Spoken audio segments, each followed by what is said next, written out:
Shalom, shalom. Again, this is Brother Hillel Yah. His brother Maliki Israel. Yeah, shalom, brother Emmanuel. What we're going to be doing right now, we're going to be talking about the 7-day plan of Yahweh, that which He established in the beginning, Bereshit, at the head of time, the beginning of time. And we're going to go from there. And as Yah lead us, we're going to unravel some things that Yah has put in the scriptures that can bring many things to light.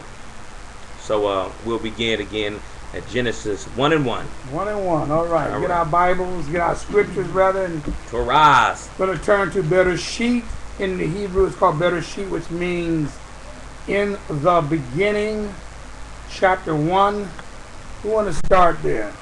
Verse 1. It says, in the beginning, Elohim created the heaven and the earth. I want to stop there. We want to pause there for a little bit and talk about that very first verse. Has some very, very interesting things to say to us as Yah's people. Yeah, if you want to read in the Hebrew, read in the Hebrew. What does it say in the Hebrew? Bereshit chapter 1 verse We 1. go towards the mic, brother. Bereshit chapter 1 verses 1. Bereshit bara Elohim et alatav hashemayim va'et ha'aretz. Very good. Thank you. In the beginning, Elohim created the heaven and the earth, is how it reads, or heavens and the earth. Okay, and so we want to talk a little bit about that. First of all, you notice that this book is only written to a certain people. It was written to a certain people. Right.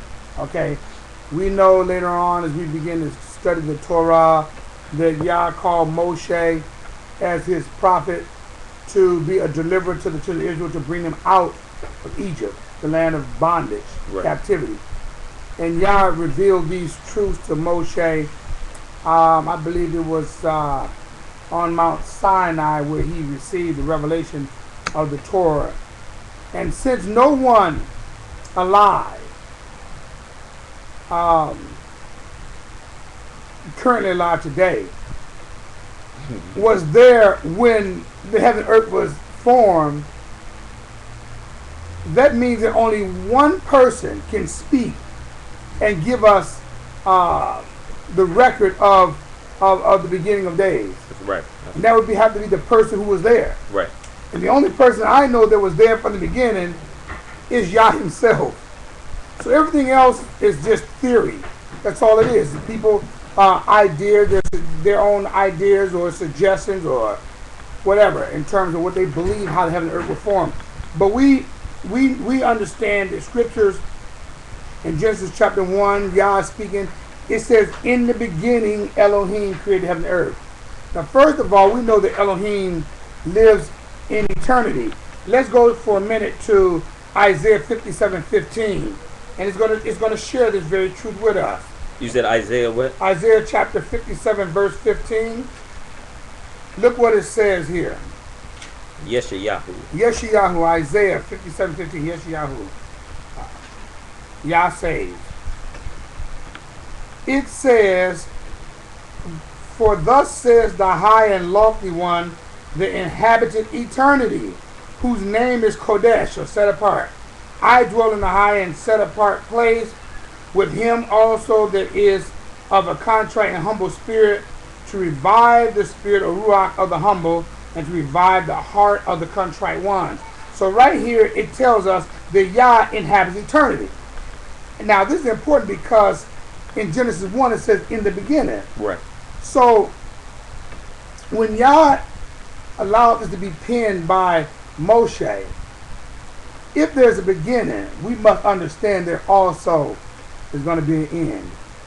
Because Yah dwells in eternity. In eternity, right, there is no beginning, there is no end. There's just, eternity.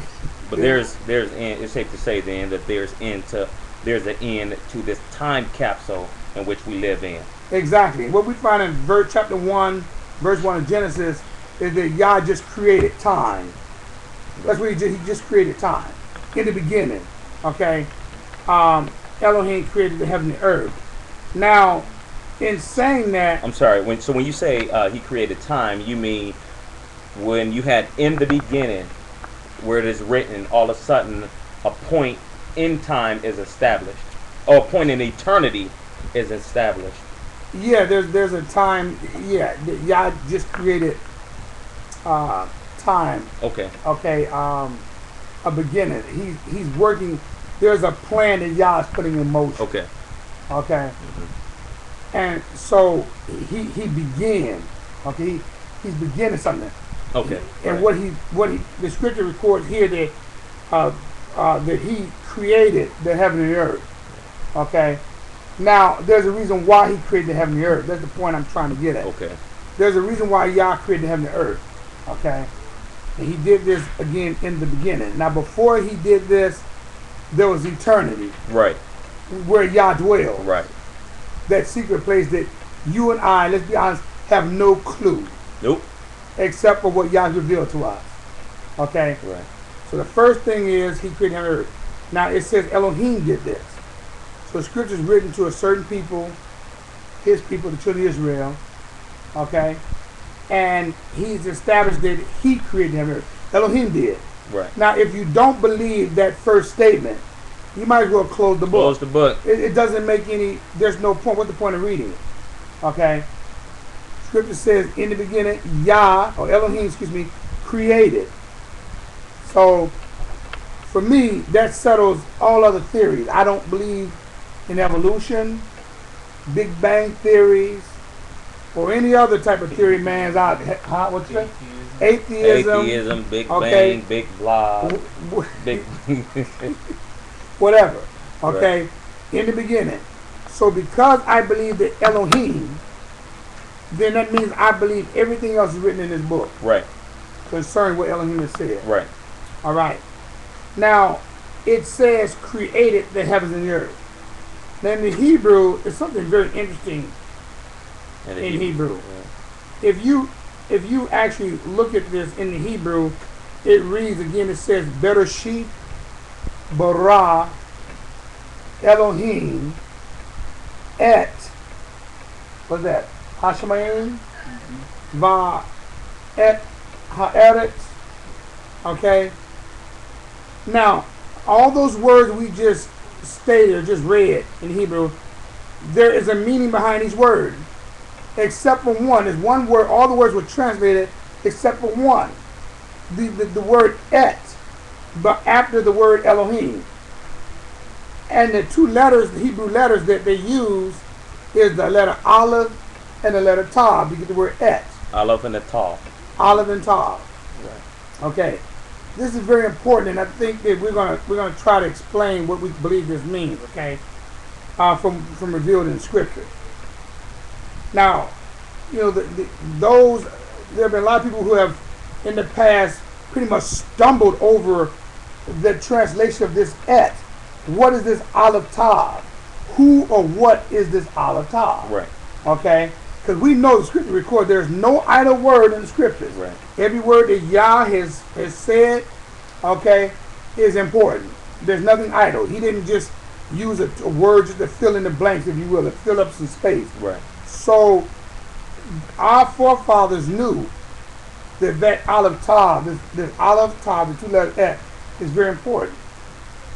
And they knew it has a meaning. Right. And we're going to try to again divulge into that. Now, first I want to just go over some words here. Let's say in the beginning. Let's look at where it talks about the beginning in the scriptures. Let's look at Isaiah chapter 41, verse 13 and 14. Isaiah 41, 13 and 14. And it reads,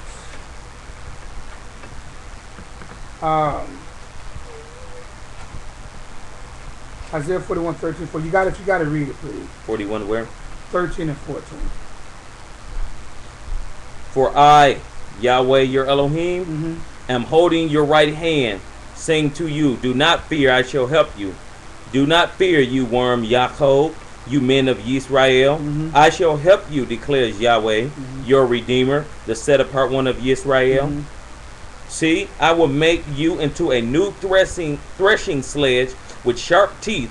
Let you thresh mountains and beat them small, and make hills like chaff. Let's see here. You winnow them. The wind lifts